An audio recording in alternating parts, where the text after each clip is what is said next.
22 मार्च की शाम जब बेंजामिन नेतन्याहू ने कहा कि आज हमारे लिए बेहद मुश्किल शाम है, तो ये सिर्फ एक बयान नहीं था, बल्कि उस तनाव, डर और अनिश्चितता की झलक थी जो 21 मार्च की रात के बाद पूरे इजराइल पर छा चुकी थी। क्योंकि उस रात जो हुआ उसने मिडिल ईस्ट की राजनीति और युद्ध के समीकरण को पूरी तरीके से बदल दिया। नमस्कार, मैं हूं आपके साथ अग्रिमा जादौन और आप देख रहे हैं रिपोर्टर मैडम। ईरान ने पहली बार इतने बड़े पैमाने पर लंबी दूरी की मिसाइलों से हमला किया और वो भी सीधे रिहायशी इलाकों डिमोना और अराद को निशाना बनाकर। सैकड़ों लोग घायल हो गए और ईरान ने तो यहां तक दावा कर दिया कि करीब 100 लोग मारे भी गए हैं। लेकिन इस हमले की सबसे बड़ी बात सिर्फ उसका पैमाना नहीं था, बल्कि उसका लक्ष्य था, क्योंकि जिन इलाकों को निशाना बनाया गया उनके बेहद करीब डिमोना न्यूक्लियर रिसर्च सेंटर मौजूद है, वही जगह जिसे इजराइल की परमाणु ताकत का केंद्र माना जाता है। डिमोना कोई साधारण जगह नहीं है। 1950 के दशक में फ्रांस की मदद से यहाँ प्लूटोनियम संवर्धन के लिए एक गुप्त प्रोजेक्ट की शुरुआत की गई थी और 1960 के दशक तक इजराइल परमाणु शक्ति बन चुका था। 1963 में जब जॉन एफ कैनेडी के दबाव में इस साइट का निरीक्षण कराया गया, तब इजराइल ने अपनी असली अंडरग्राउंड फैसिलिटी छिपा ली, जहां परमाणु बम बनाने का काम चल रहा था। 1967 तक उसके पास परमाणु हथियार होने की बात मानी जाती है।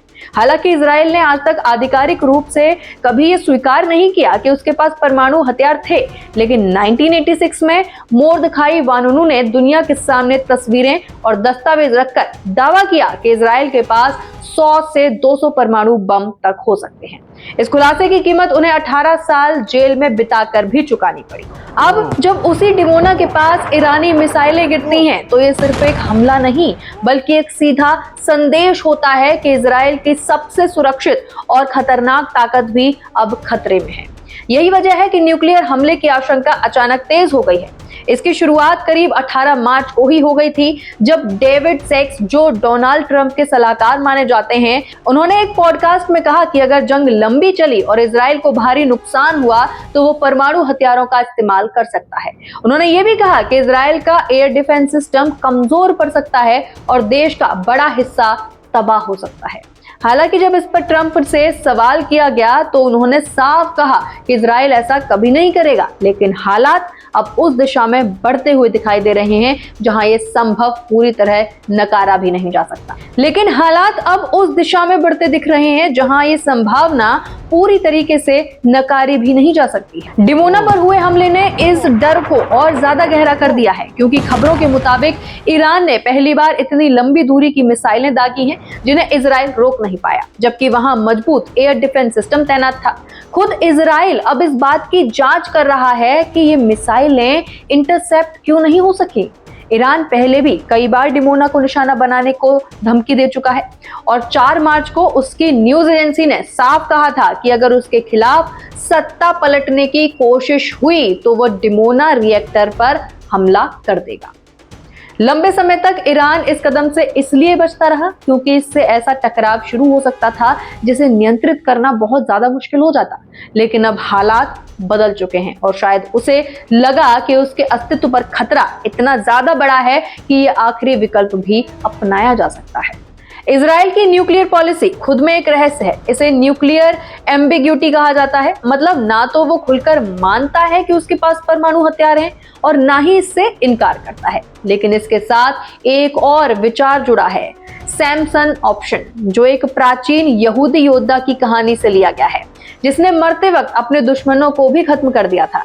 इस रणनीति का मतलब यह है कि अगर इजराइल के अस्तित्व पर खतरा आता है तो वो किसी भी हद तक जा सकता है, यहाँ तक कि परमाणु हमला भी कर सकता है, चाहे उसका परिणाम कुछ भी क्यों ना निकले। हालांकि कुछ विशेषज्ञ मानते हैं कि ये नीति सिर्फ डर पैदा करने और दुश्मनों को रोकने के लिए है, लेकिन मौजूदा हालात में इसे पूरी तरीके से नजरअंदाज भी नहीं किया जा सकता है। इतिहास में भी ऐसे संकेत मिलते हैं जब इजराइल के नेताओं ने चरम विकल्पों की बात की है। 2023 में एक मंत्री ने यहाँ तक कह दिया था कि गाजा में जंग खत्म करने का एक ही तरीका परमाणु हमला हो सकता है। हालांकि बाद में इस बयान को व्यक्तिगत और गैर आधिकारिक बताया गया। इससे ये जरूर साफ होता है कि इजराइल परमाणु हथियारों को अंतिम विकल्प के रूप में देखता है, लेकिन पूरी तरह खारिज भी नहीं करता। अब अगर बात करें कि ये हमला कैसा हो सकता है, तो देखिए, विशेषज्ञ मानते हैं कि इजराइल बड़े पैमाने की बजाय टेक्निकल न्यूक्लियर वेपन का इस्तेमाल कर सकता है। ये छोटे, हल्के और ज्यादा सटीक होते हैं। इनका मकसद किसी पूरे शहर को खत्म करना नहीं, बल्कि जंग में निर्णायक बढ़त हासिल करना होता है, जैसे दुश्मन के सैन्य ठिकानों, पुलों या फिर एयरक्राफ्ट कैरियर को नष्ट कर देना। इतिहास में 1945 में हिरोशिमा पर जिस तरह का बड़ा बम इस्तेमाल हुआ था, वो 15 किलोटन क्षमता का था और उसने पूरे शहर को तबाह कर दिया था। लेकिन टैक्टिकल बम उससे छोटे होते हैं और अलग उद्देश्य के लिए भी बनाए जाते हैं। रिपोर्ट्स के मुताबिक माना जाए तो इजराइल के पास nuclear artillery shells, short range missiles और यहाँ तक कि छोटे पोर्टेबल बम भी हो सकते हैं। लेकिन क्या इससे इजराइल का मकसद पूरा हो जाएगा?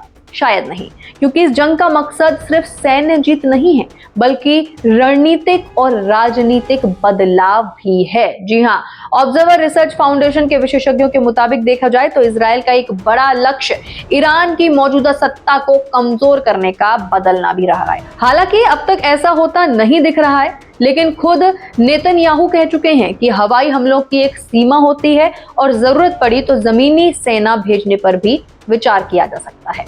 वहीं दूसरी तरफ देखें तो ईरान भी पूरी तरह कमजोर नहीं पड़ा है। उसकी मिसाइल क्षमता अभी भी बरकरार है और उसने अब तक अपनी सबसे उन्नत मिसाइलों का पूरा इस्तेमाल भी नहीं किया है। अमेरिकी सेना के रिटायर्ड अधिकारी लॉरेंस विल्करसन का कहना है कि अमेरिका और इजराइल ईरान की मिसाइल क्षमता को पूरी तरह खत्म नहीं कर पाए हैं और इजराइल के अंदर हुए नुकसान को दुनिया से छिपाया भी जा रहा है। उनके मुताबिक हालात जिस दिशा में जा रहे हैं, उसमें न्यूक्लियर विकल्प को पूरी तरह नकारा नहीं जा सकता। लेकिन असली खतरा यहां से शुरू होता है। अगर एक बार परमाणु हथियार का इस्तेमाल होता है तो ये जंग सिर्फ 2 देशों तक सीमित नहीं रहेगी। रूस, चीन और अमेरिका जैसे बड़े देश भी इसमें शामिल हो सकते हैं और फिर ये एक वैश्विक संकट बन सकता है, यानी कि वर्ल्ड वॉर हो सकती है। यही वजह है कि कई विशेषज्ञ मानते हैं कि बड़े पैमाने पर न्यूक्लियर हमला होने की संभावना कम है, क्योंकि इससे अंतर्राष्ट्रीय संतुलन पूरी तरीके से तहस नहस या फिर यूं कहें कि बिगड़ सकता है। अगर फिर भी ऐसा मान लीजिए कि हो जाता है तो ईरान के पास क्या विकल्प होंगे, वो भी हम आपको बता देते हैं।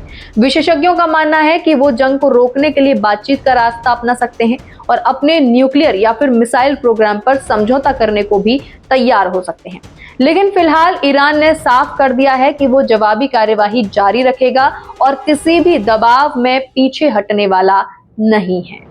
अब आज की स्थिति यह है कि हर मिसाइल, हर बयान और हर फैसला दुनिया को एक ऐसे मोड़ की तरफ ले जा रहा है जहां से लौटना आसान नहीं होगा। और आखिर में सवाल वही है, क्या इजराइल सच में न्यूक्लियर बटन दबा देगा या ये सिर्फ दबाव बनाने की एक रणनीति है? क्योंकि अगर ये बटन दब गया तो ये सिर्फ एक जंग नहीं होगी, बल्कि पूरी दुनिया के लिए एक ऐसी तबाही की शुरुआत होगी जिसका असर आने वाली पीढ़ियों तक महसूस किया जाएगा। तो फिलहाल इस वीडियो में इतना ही। आपकी क्या राय है इस पूरे टॉपिक पर हमें कमेंट में जरूर बताइएगा। इसी के साथ बने रहें रिपोर्टर मैडम के साथ। धन्यवाद।